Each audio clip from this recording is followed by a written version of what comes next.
blessed 80th birthday, Tatay Digong. So today is March 28, 2025. Guinness World Record ka na, Tatay Digong, my hero. And you know what, guys? Si Tatay Digong, kung ano man lang ang nagawa sa buhay ko, papasalamatan ko muna, of course, number one, thank you, Jesus Christ, for giving us former President Rodrigo Roa Duterte.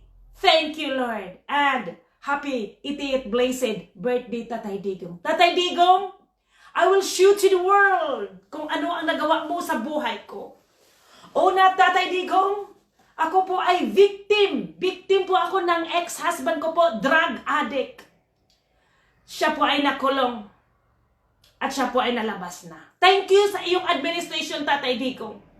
Tatay Digong, you are my hero, Tatay Digong. First of all, nalitisan ang family ko, ang ex-husband ko, dahil sa iyong administration. Pangalawa, Tatay Digong, thank you so much for your administration, Tatay Digong. Hey, itong passport ko. Ito, permit ko. Ito, 5 years. Ito, 5 years.